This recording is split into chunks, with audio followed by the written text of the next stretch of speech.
Hello, and welcome to On the Marie Curie Couch, the podcast that aims to break down taboos and start open, honest conversations about death and dying. I'm Jason Davidson. I'm a social worker by profession, and I've worked in palliative care, hospice care, and bereavement support services for more than a decade. Each episode, we'll be speaking to a well-known guest to find out about how they feel about their own mortality and how their personal experience of bereavement has shaped the way they live their life.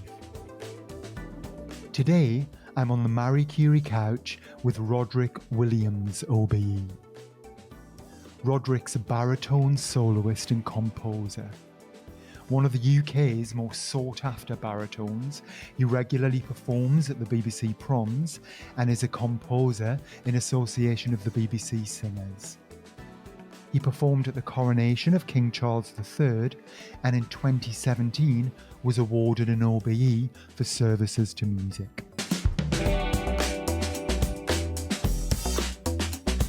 Roderick Williams, welcome to the Marie Curie couch. Thank you very much. Great to be here. How are you? I'm very well today, actually. Thank you very much. So I'm going to dive straight in and ask if you could tell me, Roderick, about a significant bereavement that you've experienced in your life. Yes, and I'm glad you started with that question because I have to come clean and say that I haven't much experience of bereavement. I knew my grandparents in that way that when you're a small child, I wasn't even aware they had first names. They were grandma and grandpa. So when they died, I wasn't particularly old enough to process that, especially. Both my parents are alive and well.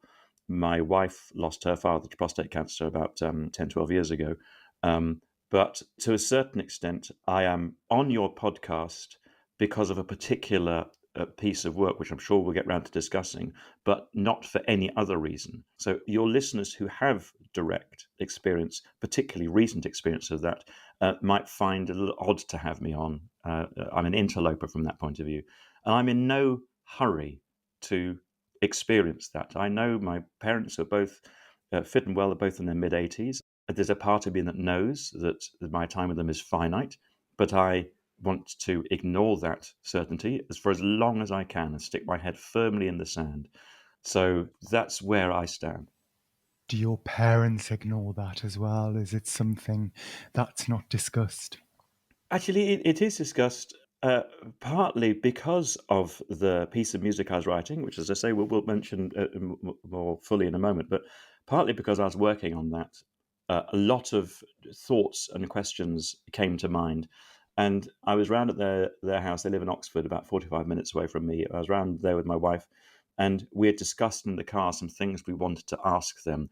The practical things about where they keep documents and all that sort of stuff, and what sort of things they would like us to do when they die.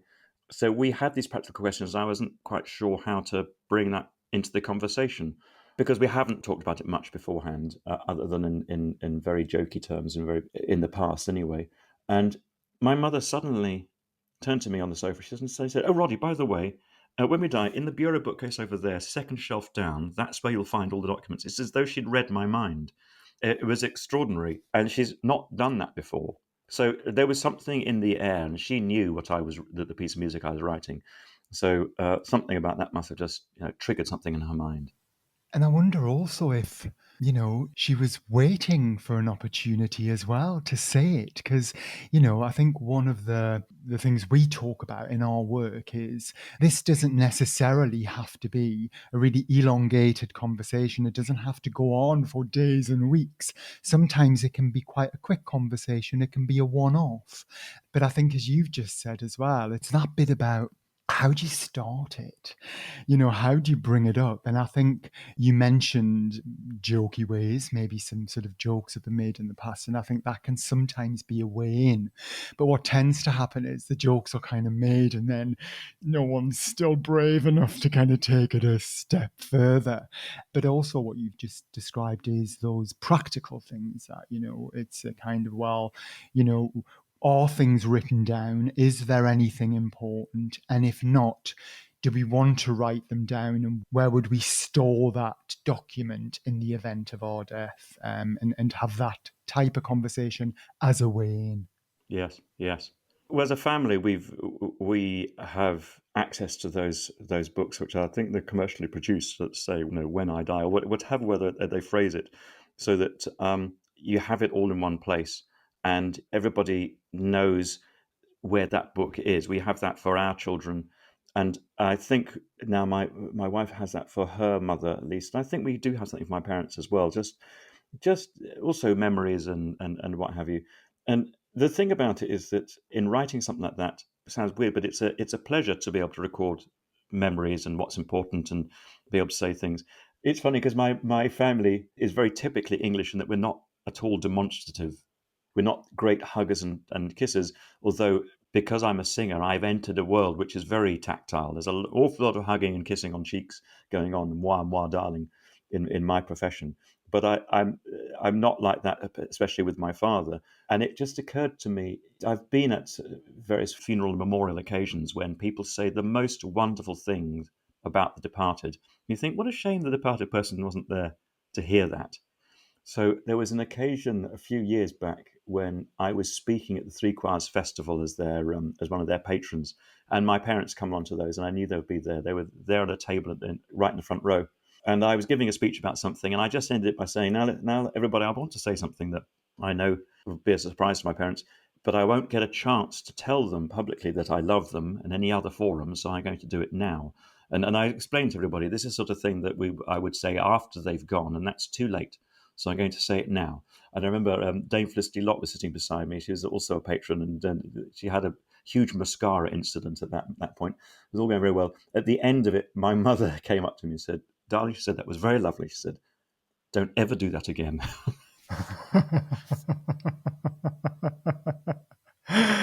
Oh, that is such a lovely story. And yeah, I bet your mum and dad both really liked that. And it must have been great for you as well, huh? It was certainly worth doing, and they don't need to say anything. They didn't need to say anything afterwards. I just wanted them to know.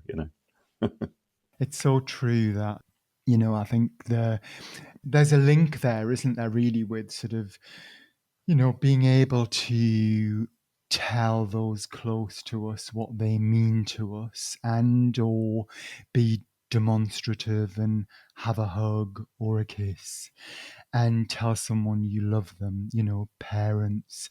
I wonder if there's something also about gender. And I mean, with my dad died in 2017, but he, we just weren't sort of touchy. And he said he never was with his dad. I opened up the conversation. I was like, why aren't we? And why aren't you? And he was just like, well, my dad never was with me, and it just was never a thing. And so it was never something, that we were comfortable with. But I think it's interesting, isn't it? Because those things that we avoid or don't talk about is like death. So we avoid that and we don't talk about it as well. And it's just, I suppose, they're things that are emotive, and yeah, it's lots of reasons. Well, that is interesting because actually that is where I spend a great deal of my professional life, either on the opera stage or in song recitals or what have you. I've played characters who've died. I've played characters who've lost people. So I've rehearsed these emotions a great deal, a huge amount, and that's given me cause to think. Right, okay, I want to get to sort my own house out, and that's what caused me to make that speech at the Three Choirs. It's pointless doing all this rehearsal if when it comes to the real thing I fluff it. So I just wanted to make sure I'd done that, and said that out loud to my parents. So we can watch it when it's not ours. If we're watching death on the stage, we can feel it when we're watching it on the stage. We can listen to it. We can listen to it in music.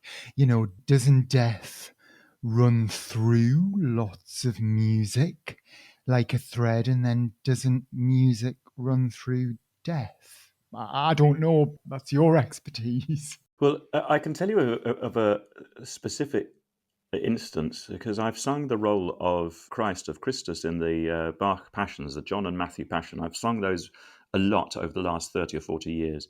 And there was a particular staging of it, semi-staging of it, that happened about 5 to 10 years ago, whatever it was, when the American director Peter Sellers, no relation to the Goon, incidentally, but the American director Peter Sellers was presenting this semi-stage performance of the St. John Passion, and it happened out in Germany, in Berlin. And I was singing the role of Jesus in that. And there's not so much for Jesus to sing. Jesus spends a lot of his time being silent, actually. But that gave them a lot of opportunity to throw me around the floor. I was beaten and all the rest of it, all presentations. So I didn't have to do much except act a lot. And it gave me a lot of time to think and consider. And the staging for me ended rather than with me being attached to any sort of upstanding cross. Peter just decided that I would be placed on the floor underneath the single lamp that was dangling, many, many feet from the ceiling. I'd spent most of the evening kneeling underneath it, blindfolded before then. But at this point, when it came to the actual crucifixion, he wanted me to be laid out on the floor with my arms outstretched either side of me, my legs together, so that I was forming a cross shape on the floor. And I had the evangelist, he's the tenor, Mark Padmore, is a personal friend of mine. I had him singing the story behind my head and holding my head like a friend. And I had the soprano and the alto soloists kneeling by my arms and just sort of watching over me. Now, the thing was that with this single light glaring down at me, as I lay there on the floor, of course, my eyes started to leak. So I was crying anyway, over and above the drama of the situation, hearing the orchestra and the chorus all around me. It was very emotive, but also this idea of having one soloist representing my mother and the other one representing Mary Magdalene, my lover or whatever, on one side, and my friend cradling my head. It was very intimate. So you can imagine this huge theatre, it was in the round in the Philharmonie in Berlin. So the audience all around, it's quite intimate for them. And I'm basically lying there dying on the floor. And it struck me with huge force in rehearsals and in performance that if I'm lucky, this might be how I die. I might be in a bed surrounded by the people I love, unable really to say much, but just having them nearby and being able them holding my hands and touching me and all of us just waiting. There's nothing much to be said, but just waiting for me to go. And that experience, like I said to you just a moment ago, was like a rehearsal for something. So that if that is my destiny, to have a death in a hospital bed with my family around me, if that's, if I'm lucky enough, I've rehearsed it. I know not to be frightened because it was a particularly musical and peaceful transition. Actually, it was quite extraordinary. I said goodbye to my mother, Mary, the mother of Jesus. I say goodbye to her, and she's led away by the evangelist. And I remember as she got up, holding my hand, and our hands let go of each other. I remember very forcefully that feeling of saying goodbye and separation, but also knowing that she was being taken care of. So, all sorts of extraordinary and powerful emotions going through me during that piece. Yeah.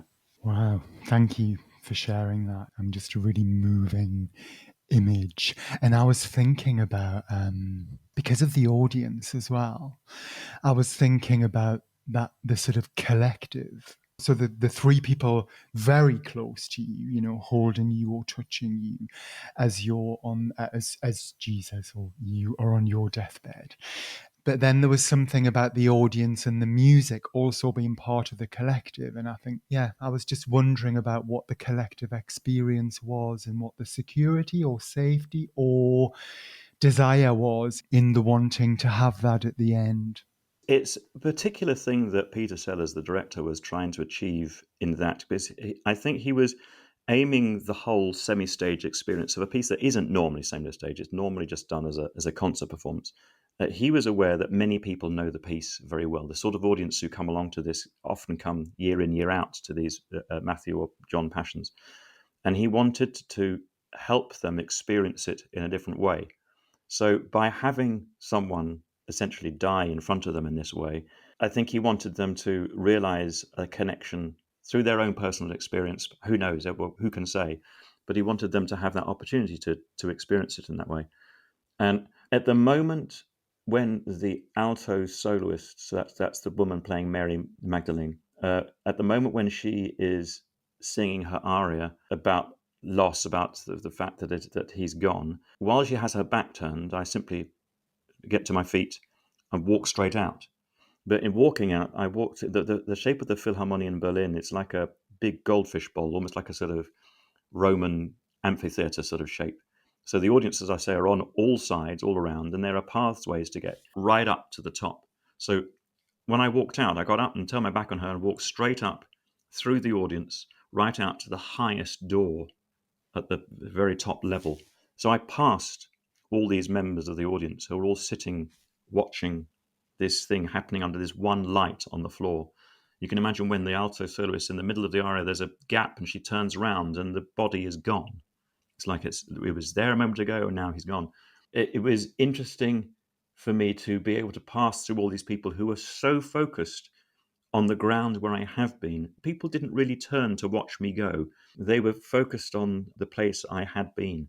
And I found that a very powerful image. Yeah. So I've dealt, as I say, I've dealt with this moment from an intellectual maybe, but from an emotive point of view, I've dealt with aspects of it quite strongly. Nothing will prepare me for losing my own parents, and I'm aware of that in a way that some of your listeners will be only too really. And I'm thinking about it as a point of imagination. But at least I've looked. I'm taking the trouble to look. Yeah, and I'm just thinking again about, I mean, that sorry, just to say before that, that image of everybody still staring at the same spot, even though you'd gotten up and left and walked away, is a really powerful one, isn't it?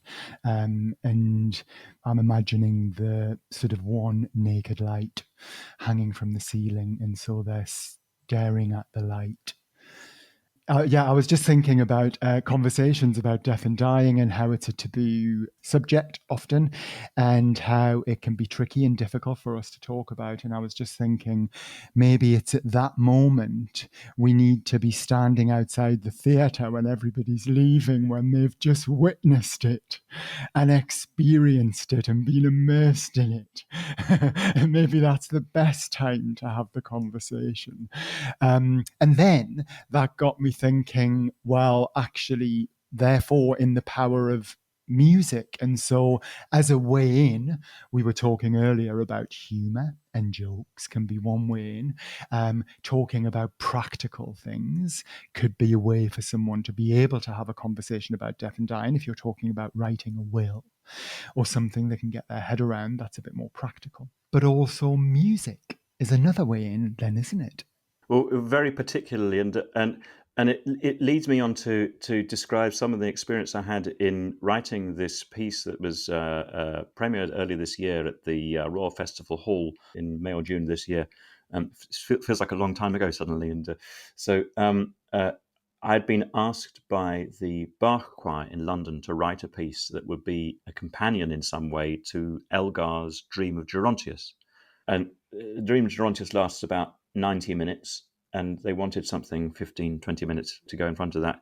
In the end, I came up with a piece that was almost 30 minutes, but sorry about that. That's the way, once I'd started, I couldn't really stop. But the brief is that Elgar's Dream of Gerontius is a Catholic meditation written by Cardinal Newman. It's a Catholic meditation on a soul's journey from death through to purgatory and what purgatory means. He was trying to help people with the idea of purgatory, that the soul has not yet crossed into its final resting place, but has to remain for some unspecified time. Roman Catholics will know much more about this concept than I do, but that's the bare bones of it. And so the poet Romy Smith, and I Leeds-based poet with whom I worked on various other pieces before, the poet Romy Smith and I decided we wanted to write something that is a very practical, non-faith-based precursor to that. I take part as a soloist in the Dream of Gerontius only briefly, and my first appearance is as the priest on the ground with the people waiting by the bedside. This takes me back again to what I just explained to you about that Bach St. John Passion experience. So the priest and the people are praying by Gerontius's bedside, or waiting for him to pass through to the next stage, as it were. I wanted to focus on them. I wanted to write a piece about the people who are waiting, the people who are left behind, the people who are grieving. And so Romy wrote a set of poems. She wrote 4 poems. She called the whole piece Cusp. because, as I say, we're all waiting for this thing to happen, and we don't know when it's going to happen, but we know that it will happen. She wrote these 4 poems called Cusp, and she based it on experiences that she had collated from members of the Bach choir itself. As I was writing it for the Bach choir, I thought it best to appeal to them and say, was there anybody who would be prepared to talk to us about their own bereavement, recent or otherwise? And Romy met with many different people, and eventually she worked specifically with, I think it was 4 or 5 people. She worked also with some palliative care, end of life care nurses, and talked with them. And she blended this also with something I hadn't realized when I asked her to do the project. She lost her own mother a year beforehand. And when I asked her to do this project, she first of all said yes. And secondly, she said later on, she said, actually, I'm glad you asked me because I feel after a year now I am in the sort of place where I can now begin to process my own mother's death in the poetry I write, in the work I write. So she was listening to other people and using their stories, but also was sympathetic because of her own experience. Again, as I say at the beginning, an experience I haven't really yet had. And as preparation for writing this, I also had a Zoom call with an end of life nurse, a wonderful and very brief hours chat in which I just asked her all sorts of questions and she told me of her experience, and it matched so much with the experience of the care nurse that Romy was talking with. And they said so many things that were the same and so many things that ended up in the poems. And the reason I bring this up now is because you were asking specifically about music and where music can fit in. One thing that came up very strongly is that we talk a lot about funerals and funeral arrangements and the sort of music that we might like at funerals and so forth when everybody's gathered together. But what we miss and what isn't talked about, it never occurred to me to talk about, was the sort of music we might like as we are dying. This might sound a bit odd, but again, like I say, if I am lucky enough to have the sort of death where I have time to have people around me and time to say goodbye, if that's what happens, then it may well be that music plays a part there. It hadn't occurred to me. The nurse I was talking to said lots of people prepare playlists for birth. So, an expectant mother might say, could you please have the following tracks? It does give me comfort and give me strength as I'm trying to push this thing out. And the nurse told me, actually, there is an opportunity for some people to have a similar playlist on their way out. I thought that was a beautiful thing. And immediately I thought of lots of pieces of music that I might include on that list. Because as I'm not a religious man, I have no particular concept or belief in an afterlife. It's a beautiful human desire to believe that our loved ones are looking down on us. And, I'm not going to rule that out. But I am certainly of the mind that when it comes to my own funeral, unless something's gone badly wrong, I'm not expecting to be there. Right? I'm not expecting to be in a position to hear the music. If you hear me knocking on the inside of the coffin, okay, let me out. But I'm not expecting to be able to hear the music at my own funeral. But as I might be there lying, as I explained in the John Passion sort of idea of things, to be able to hear music is something that appeals to me greatly. And there was a member of the Bach choir who said that as her husband was dying, he had requested that they play, of all pieces, the John Passion, the piece I've just been talking about a lot, the John Passion, the recording that he was a chorister, so he was a member of the choir on it, and they play that as he lay there. She said he most likely heard the beginning, but he didn't hear the end. And I just thought that was really powerful. I thought it was really, really beautiful. Can I ask what's on your playlist? Yes, sure. Because strangely, there's awful lot of music that is religious, and that's not because of the spiritual message of it. Actually, although I'm sure people will disagree, it's not because of the spiritual message for me. It's because of the quality of the music, the harmonies, the idea that I've grown up with them and discovered them as powerful moments in my life as a teenager. So, for example, the Requiem Mass by Duruflé, Maurice Duruflé, French composer of the last century, is a beautiful piece. Anybody who knows the Fauré Requiem, the Gabriel Fauré Requiem, is also a piece full of consolation and quietness. There's a lot of quiet in Fauré's Requiem, and the Duruflo Requiem is the one that came after that. It seems to be modelled very strongly on the Fauré Requiem, so it has that same sense of peace and consolation and quiet, and a certain amount of triumph to it as well. And I just think that's the most beautiful piece. And alongside that, Mahler's Resurrection Symphony. I mean, don't get much more religious than that, but his Resurrection Symphony is a huge work. It's an epic work. In the days of vinyl, it used to sit on four sides of vinyl, two vinyl records. And it's a piece that is very powerful for me because of its musical message about life and about death in life, a celebration of both. So those are, and I'm sure that there's lots of others. No, my wife's collecting a list, so there's all sorts of pieces of music like that. And I'll have to say, because I'm classically trained, particularly in opera, I have a bit of a blind spot for music theatre, the big Broadway West End musicals. It's not that I don't like them; it's that I don't, that I don't get them. I don't. They leave me not cold. That's the wrong way to say it, but they don't stir me in the way that the music that I grew up with stirs me. My kids love them, and my eldest in particular loves them. So my wish is that at my funeral that there should be at least one big belting musical theatre number that everybody can join in on. Consider yourself at home. Consider yourself, because as I say, my plan is not to be there. So they can have an absolute. They can do a song and dance number down the aisle, or what? I probably won't be in a church because I say I'm not a religious man, but wherever this memorial that it might be held, it will be a big song and dance routine with everybody dancing and singing by the end, and that's great. That's what I want to leave them, but I'll leave someone else to choose that number.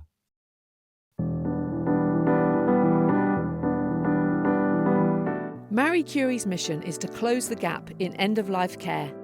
We're here for anyone with an illness they're likely to die from, and those close to them. Whatever the illness, wherever you are, we're with you to the end. Find out more at mariecurie.org.uk. I just want to say thank you for sharing some of the music from your wish list, because I know that those lists are and can be very personal. And I asked if you were happy to share some of it because, I was thinking often there can be sometimes quite tricky decisions to make, putting a list together for. I love that, the idea of having the kind of end of life care playlist. So, when you're dying, having, music to comfort you, support you, remind you, all that it brings. So I love that. But also funeral songs as well. We kind of say to people, oh, well, you can choose your music for your funeral if you want, if you didn't know that. And you can also write it in your will if you want, if you didn't know that. And it's like, well, it's all well and good saying that stuff, but actually doing it is not that easy. And so I was imagining, if anybody listening was either living with a terminal illness and or caring for someone with a terminal illness, it's good, isn't it, to hear what others have, recommendations almost, to go and seek out and have a listen to. So some of the music you've mentioned that you've chosen for your playlist, others might want to listen to that too. You sparked my curiosity when you were talking about how some of these were pieces which had you'd either heard, maybe not for the first time, but were meaningful for you as a teenager, which I just think is really lovely as well, isn't it? There's something about the full circle and having those at the end of life. But one thing I did want to ask before I forgot was the cusp and the poetry and the music. Where might listeners find that if they want to read and or listen to it? That's interesting because the performance itself is not recorded. So that music exists at the moment just on paper, as it were. Until another choir breathes life into it again, it remains dormant. So I have to ask our listeners to keep their eyes peeled in case a performance of it turns up near them somewhere. But Romy's poetry for it, I'm pretty sure you can access that. If you search for her, Romy, that's ROMMI, Romy Smith. If you search for her on the web, you'll very easily find her webpage, and I'm fairly confident she has that and many other things we've worked on posted there. They were terrific poems dealing with the waiting game, and then immediate grief, and then grief after the passing of time. And we were aware that we didn't want this piece to be about darkness and about closing down and the end, not least because it was going to lead into a performance of Elgar's piece. So we didn't want to sort of finish the evening off before it had even started. So the purpose of her poetry and of the piece as a whole is to lift people. It might sound odd, but it was to lift people into listening to Elgar's masterpiece in a slightly different mood, in a different mood that they might do if the piece just starts on its own. I will say that Elgar's Dream of Gerontius doesn't need anyone else's music around it, either side of it. It's a tremendous and powerful experience in itself. But it was a huge privilege for both Romy and myself to be given the opportunity to have a modern day thought about waiting for death and the nature of grief before we got into the main part of the evening. I know this is a big question, but why do you think music helps us in grief? I think there's two things. One is a very simple point that was made to me by various medical professionals, is that our sense of hearing is one of the last things to go. So as a body is dying, various of the faculties naturally shut down. It's a natural organic process that was being described to me by the care nurses and by various medical professionals, the actual process of dying. And it doesn't necessarily all happen at once in the way that I had imagined, but just different parts of the body shut down. And one of the last to go is hearing. So those moments when you're with someone and they look inert and you're holding their hand and saying things to them, it's very likely that they can hear, even if they can't respond. And that takes me, of course, straight back to my experience lying on the floor in that Bach Passion I keep referring to. The other thing is that music, particularly without words, but even with words when I'm singing them, music has a way of expressing ideas and emotions which are difficult to form in words or difficult to understand in words. That is the reason that it transcends language, differences of language, race, and what have you, and history.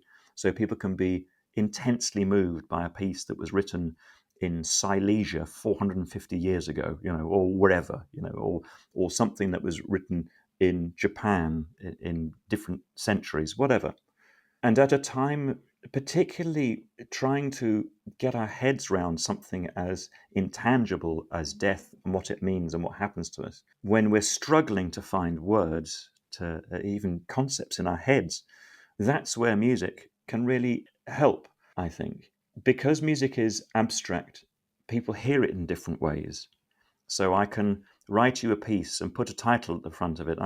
Some person might hear geraniums when they hear this piece of music. Another person might hear solace or something intensely personal. You can have one person sitting listening to a piece who's kind of nodding along and tapping their feet, and the person next to them is weeping with consolation. That, I think, is why music of all art forms is so powerful and all-pervasive. I think there are some people, but there are very, very few people who are not moved by some form of music in some way. And all of us who travel around or to spend our daily lives surrounded by these phones and smart devices and what have you, whatever else we've got on them, most people will have music of some sort, their choice of music. They will carry that around with them. So it's something that all of us are interested in accessing. And I even go so further to say those people around the globe who don't have smartphones, their societies don't have technology strung around their necks at every 24 hours a day. Their societies are very often based on music as part of ritual, as part of social bonding. So music is still a huge part of our human existence. Music and dancing often twinned together. So it has a power that goes so far beyond words. Thank you. That is fascinating and so interesting. And it's just mind-blowing that music's abstract yet can bring such clarity It just blows my mind. Mm. Just hearing your conversation now, and I'm just thinking about it in a really different way because of what you've just said. And yeah, a little bit blown away. Okay, you've touched on your own death, which is something I was going to ask whether it was something you thought about and had talked about. And I just wanted to ask whether legacy was something that was important to you, as in how you'd like to be remembered. I am not sure that human beings are designed to cope with the idea of their own death. You're an interesting an individual if you spend a lot of time really considering your own mortality. This is entirely my personal way of dealing with it, and that is a healthy dose of denial. I realize that as a young man, I thought I was immortal. Don't we all? I had all the time in the world to achieve everything, go everywhere, see all parts of the world, and do it all, and experience everything. And now that I'm not far off 60, so I'll be 60 next year, I realize suddenly that it is finite. For one thing, professionally as a singer, I reckon I've got 10 to 15 years worth of quality singing left in me, the sort of singing where people would still want to hear me and might even pay ticket money to come and hear me. And then that's it. Where I'm recording this from is in my music room, and I find myself glancing at all my vocal scores on the shelves. So when I was young, I just pulled, the Matthew Passion or the Handel's Messiah, or all these songbooks, Schubert and Schumann books off the shelf, and thought, I'll sing my song from this one, but there's plenty more songs. I'll get round to them at some point. Now, as I approach 60, I'm aware that every time I put a score back on the shelf, it might be the last time I sing it. I find that a chilling thought, but as I think that, I also think, no, that's normal. That's natural. That's how it has to be. There has to be a final time for everything. And without being too maudlin on it, anywhere I go now, anywhere I visit around the world and I go and sing there, as I leave the place, I think, this is possibly the last time I'll ever come here. Might not be. I might return, but it's possible. And that's a weird thought. I did not have that thought when I was 25. So part of me is aware of that, as I say, still in denial. Part of me is also aware that when it gets to the end, as I say, because I don't have a strong idea of afterlife, I kind of feel that when it stops, it stops. When my lights go out, that will be it. You ask about legacy, and that's a great idea. Legacy exists in the minds of those people who feel that they will be functioning in some way, in some other plane afterwards. Because when my lights go out, it doesn't matter whether I'm remembered the next day or not. I won't be there. So if, as they cart me out and they put me in the skip with the other stuff to be collected by the bin men, if that's how I go and I'm erased and all the music I've ever written is put in the shredder or whatever, it will make no difference to me whatsoever. So on just a purely, basic nuts and bolts way, I don't have any vision of legacy, and it doesn't trouble me. That means that my focus is on here and now. That, for example, the music I'm writing for those people who are performing it now and for the audience to enjoy now. The list of famous classical composers who were ignored in their lifetime and are revered now. It's a smaller list than the list of the composers who were huge celebrities in their own lifetime and completely forgotten now. That's a big list. I suspect I might be on that second list. I'm not sure how my music will be accessed in years to come. But as I keep saying, it means nothing. I'm not worried about that at all. I would love to think that as I'm departing, the people whose lives I've been a part of, whether that's my family or friends, or whether that's people I've sung for ever, or the people who've sung my music in this country and abroad, I'd love to think that as they hear news that I've died, they will feel a warm glow. They will think he was a nice chap. I mean, that's that's what I'd like to aim for. More than that, I couldn't say, and it won't be my concern. I mean, you just talked earlier about music of old, music from Japan, music being universal around the world, music being hundreds of years old. And so just think in hundreds of years' time, people could be listening to Roderick Williams. That's pretty amazing, isn't it? Okay, so I just wanted to come to a close, and I wanted to ask two things. The first one was, is there anything you would like to have said today or wanted to say on the podcast today that I haven't asked about or we haven't had the opportunity to mention?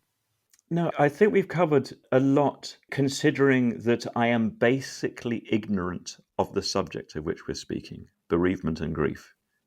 I am, in one sense, ignorant, and I, in one sense, have been imagining what it's going to feel like through play, through the dramatic work that I do, and also through the music I sing and listen to. So I think we've covered a great deal of that. I would only just pick up and amplify what you were saying in terms of anybody who is, for whatever else they've picked out of this podcast, they might be thinking, music that could help me or someone I love be consoled in their last moments, in our last moments. What would that be? And I would say to them that just suggest that there's a great deal of popular culture, popular music out there, song lists that people have, lyrics that speak to them. And that's a personal choice, and that's fantastic. But if ever people get stuck, they haven't got lyrics, haven't got words particularly that say what they want to say, that is where abstract, non-vocal music can sometimes do the heavy lifting. And especially in classical music over the last however many centuries, there's a lot of abstract music that can take us to places that words can't, or words might not. You might not feel that words, specific words, are appropriate at those moments because it might not be so personal to you. So it might well be worth just idly spending time searching around the internet for classical pieces of consolation, in particular. So that I hope that might give people a direction to look. Thank you. And finally, how has it been for you today, being on the Marie Curie couch and having these kinds of conversations? As experiences go, I think talking with you about the end of a person's life, whether it's me or someone I love, I think it's the nurses I spoke to, the care nurses, kept using the word privilege. They found it a privilege to be in the room with a family witnessing the end of someone's life. And it makes me less afraid, actually, to recognize that death comes in all sorts of shapes and different tempi for different people. I mean, so I keep saying about being lucky enough to have time when I die. Who knows? I'll find out. But if it is that I have that time to be able to say goodbye properly to people, I hope that this life I've spent in opera, theatre, drama, all that, and song helps me not to be afraid and helps me to accept this process as being a beautiful and natural process. But I'll find out in due course. Roderick Williams, thank you for joining me on the Marie Curie couch today. I've loved this conversation. I'm feeling really lucky myself that I get the chance to host this podcast and meet people like you. So thanks again. Thank you, Jason. Thank you. I appreciate that. So that's all for this episode of On the Marie Curie Couch. We hope it's got you thinking about matters of life and death, and perhaps starting those conversations with your own friends and family. Marie Curie's here to help, from planning ahead to coping with bereavement. You can talk through any concerns you have around the end of life with our support line team, which also includes specially trained nurses. Call us on 0800 090 2309 or search Marie Curie online. The podcast is produced and edited by Marie Curie with support from Ultimate Content. The music featured is Time Lapse by Panoceanic. If you've enjoyed this podcast, please do like and subscribe. Thanks for listening, and until next time, goodbye.